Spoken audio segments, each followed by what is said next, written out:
यजमान की महिमा।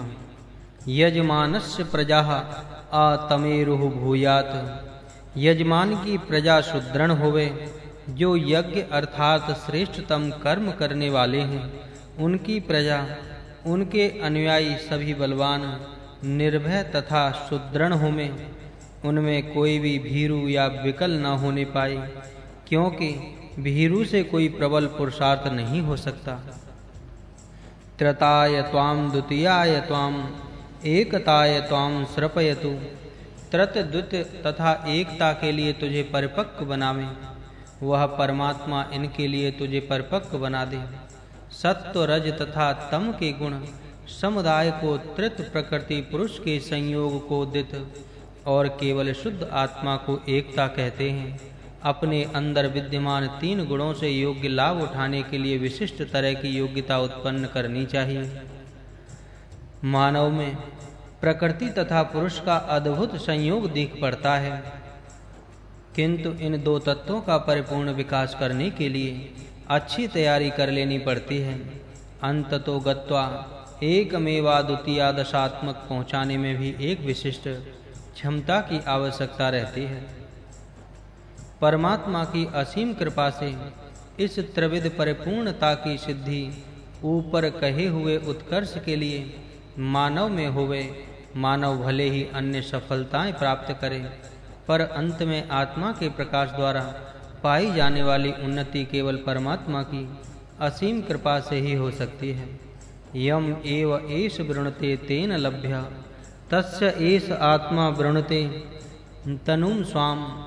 कंठ ऊ यह आत्मा जिसे स्वयं स्वीकारती है, उसे ही यह प्राप्त होती है।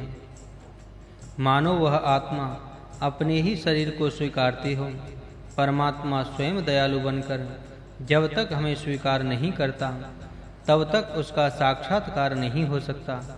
अतः उसकी कृपा के पात्र बन जाने योग्य कार्य करना अत्यंत आवश्यक है। उसकी कृपा की प्राप्ति प्रशस्तम कर्मों द्वारा ही हो सकती है। अतः ऐसे कर्मों का रूप यहाँ पर बतलाया है, और ऐसे कर्म करने वालों को परमात्मा से आश्वासन मिलता है। सवितुः देवस्य प्रसवे अश्विनो बाहुभ्याम पूष्णो हस्ताभ्याम त्वाम आददे। सबके निर्माता देव की बनाई इस सृष्टि में अश्विनों के बाहुओं से तथा पूषा के हाथों से मैं तुझे धारण करता हूँ। देवेभ्यः अध्वर कृतम त्वाम आददे। देवों के लिए हिंसा रहित कर्म करने वाले तुझे मैं स्वीकार करता हूँ। यहाँ पर स्पष्ट रूप से कहा है कि परमात्मा किसे सहारा देता है, किसे नहीं, और किसको अपनाता है, किसको नहीं, किस पर कृपा वृष्टि करता है। दोहरा का अर्थ हिंसा, कुटिलता या टेढ़ापन का बर्ताव जिस कर्म में इनका अभाव हो वह अध्वर कहलाता है। उस श्रेष्ठ कर्म को अध्वर नाम दिया गया है जिनमें हिंसा, टेढ़ा बर्ताव या कुटिलता न हो। जो सदाचारी मानव देवों के लिए इस भांति अहिंसामय तथा सरल भावों से परिपूर्ण कार्य करता है, उसे परमात्मा अपनाता है, उस पर दया में निगाह रखता है और उसके लिए अपना निजी स्वरूप प्रकट करता है। इतना ही नहीं, अपितु वह मानव इंद्रस्य दक्षिणः बाहु, असि इंद्र का दाहिना हाथ है, वह प्रभु का दाहिना हाथ बन कार्य करता है। हे मानव, यदि तू पूर्वोक्त ढंग से बर्ताव करेगा तो तू परमात्मा का दाहिना हाथ बनेगा, इतनी तेरी क्षमता है। प्रत्येक मानव चेष्टा करे ताकि यह परमात्मा का दाहिना हाथ बने। अच्छे कर्मों के करने से ही यह सिद्ध हो सकता है। सहस्र वृष्टि शत तेजाः तिग्म तेजाः असि। तू हजारों शत्रुओं का विनाश करने वाला, सैकड़ों तेजों तथा तीक्ष्ण ज्योति से युक्त है। अर्थात यदि मनुष्य का आचरण पूर्वोक्त ढंग से हो तो मनुष्य में इतनी प्रचंड शक्ति आ सकती है, उसकी तेजस्विता बढ़ेगी और चारों ओर उसका यश भी फैलेगा। वायु असि, तो वायु ही है, ऐसा प्रतीत होगा। जैसे वायु सबको चेतना देता है, वैसे ही मानव में सबको चेतना युक्त करने की क्षमता बढ़ेगी। इस संसार में वायु गतिमानता के लिए प्रसिद्ध है, मानव भी वैसे ही सबकी प्रगति कर सकेगा। इतना ही नहीं, किंतु उसी कारण से मानव सबका प्राण स्वरूप बनेगा। दुष्टः वधः असि, तू द्वेष करने वालों का वध करने वाला है। सभी द्वेष्टाओं को दूर हटाने पर मनुष्य शीघ्र ही अजात शत्रु कहलाने वाले की क्षमता प्राप्त कर सकेगा।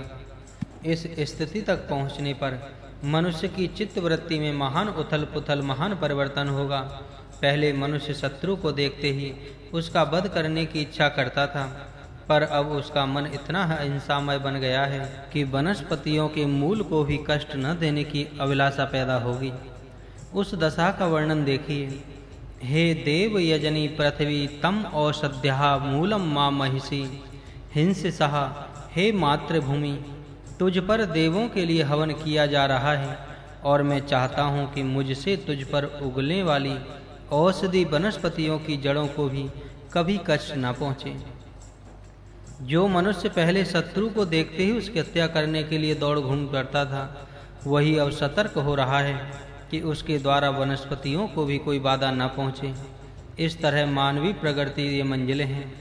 जो अभी तक पहली मंजिल तक ही पहुँच पाया है, वह स्वयं शत्रु वध करना चाहता था, पर वही ऊंची सीढ़ियों पर चढ़ने पर इच्छा करता है कि उसके द्वारा किसी को कठिनाई न भुगतनी पड़े। यह तो मन की सर्वोच्च भूमिका का है, जहाँ पर ऐसा प्रतीत होने लगता है कि वनस्पतियों की जड़ें भी सुख से रहने पाएं। घर में गौ आदि पशु समूह पाले जाते हैं, उन्हें घास तेंकी की जरूरत होती है। वे वन में चरने के हेतु जाती हैं, वहाँ हिंसा होने की बहुत बड़ी संभावना रहती है। अहिंसा मन की नैसर्गिक प्रवृत्ति बने, इसमें किसी प्रकार की कृत्रिमता नहीं है। अकृत्रिम एवं प्रकृति सिद्ध अहिंसा उच्च कोटि की है। चित्त की इतनी ऊंची तैयारी होने पर उसके समीप यदि कोई हिंसापूर्ण मनोवृत्ति का प्राणी आ जाए तो वह भी अहिंसक बना रहता है। यह अहिंसा यथाशक्ति घटे, इसलिए ऊपर के मंत्र भाग में कहा है, पशुपालन के लिए घास काटनी ही पड़ती है, बिना उसके काम रुक सकेगा। इसलिए अनिवार्य दशा में हिंसा कर चुकने पर वह घास लेकर ब्रजम गोष्ठान गक्षा ग्वालों की गौशाला में जा और गौओं के सम्मुख रखकर परमात्मा से प्रार्थना कर। ध्यौते वर्षतु, ध्युलोक तुझ पर दृष्टि करे। हे तृण, तुझ पर यथेष्ट बारिश हो, लाचार हो मुझे घास काटनी पड़े। अब मैं वर्षों के अधिष्ठाता देवता से प्रार्थना करता हूँ कि वह इस छिन्न विच्छिन्न हरी घास से आच्छादित भूमि भाग पर पर्याप्त वर्षा करे, जिसके फल स्वरूप घास खूब बढ़ जाएगी। इतनी ही अहिंसा की भावना दिल में दृढ़ मूल होने पर परमात्मा ही उसके विरोधियों का समुचित प्रबंध कर देगा। अगले मंत्र भाग में इसी का वर्णन किया है। हे सबके निर्मात्मा परमात्मा, इस विशाल पृथ्वी में अपनी सैकड़ों फंदों से उसे बांध दे। जो अकेला दुष्ट वहम सभी अन्य मानवों को कष्ट पहुंचा रहा है और अतः उस अकेले से द्वेष अन्य सभी करते हैं, उसे भासबद्ध कर चुकने पर रिहा न कर। परमात्मा ही दुष्टों को दंड देने का कार्य मानव स्वयं अपने हाथ में न ले, क्योंकि उस तरह शासन अपने हाथ में ले लेने से यत्र तत्र बड़ी अंधांधी तथा भगदड़ मचेगी। देश भर में गृह युद्ध की आग धधक उठेगी और अराजकता के फलस्वरूप कोई सुखी न रह सकेगा। अतः दंड देने का प्रबंध या तो परमेश्वर के हाथों में सौंपा जाए या उसे नरेश के अधीन समझकर मानव आपस में बर्ताव रखें। इस मंत्र में शत्रु की व्याख्या की गई है। शत्रु कौन है? इसके उत्तर में कहा है, जो अकेला व्यर्थ सबसे द्वेष करता हो और जिससे द्वेष सभी लोग सम्मिलित हो एक तमत से करे, शत्रु वही है। मानवीय समुदाय के हित की दृष्टि से ऐसे शत्रु को दूर हटाना सर्वैव है।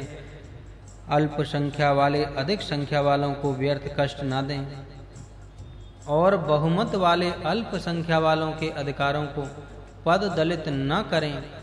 सबका कल्याण हो इस भाव से सभी बर्ताव रखें और कोई भी अनन्याय पूर्वक अपना ही विभिन्न हित संबंध जो स्थिर बन चुका है, जो अक्षुण्ण है, वह सुख का साम्राज्य फैलेगा। समाज में सुख बढ़े और अविरोध हो, इसलिए देव के उपासक यत्र तत्र दिखाई दें। देवों की निंदा करने वाले लोग क्षण मात्र भी न रहने पाएं। इसलिए कहा है, पृथिव्य देव यजनात् अरुरम अपबद्ध्वा सम, पृथ्वी पर के देव पूजकों के स्थान में दुष्ट को मैं दूर हटाता हूँ। जो लोग देव के उपासक एवं भक्त हों, वे संग प्रस्थापित कर संगठन करें और नास्तिकों द्वारा आने वाली बाधाओं से अपना संरक्षण करें। यह तो नरेश का कार्य है। अब दुरात्मा के लिए उपदेश है। हे अरो दिव्यवाप्तः, अरे दुरात्मन, तू कम से कम अपने निजी स्वर्ग धाम को कोई क्षति न पहुंचा। यद्यपि तू दूसरों के सुख की परवाह नहीं करता है, तो भी अपने सुख एवं कल्याण की परवाह अवश्य ही करता है। तू ऐसे भ्रम में न पड़ के दूसरों को पीड़ा देने से तुझे सुख मिलेगा। प्रारंभ में तुझे अगर कुछ सुख का अनुभव मिले, तो भी यह कदापि न भूल कि उसी से तेरा सच्चा सुख तहस नहस हो रहा है। दूसरों को पीड़ित करने से कभी तेरा सुख न बढ़ेगा।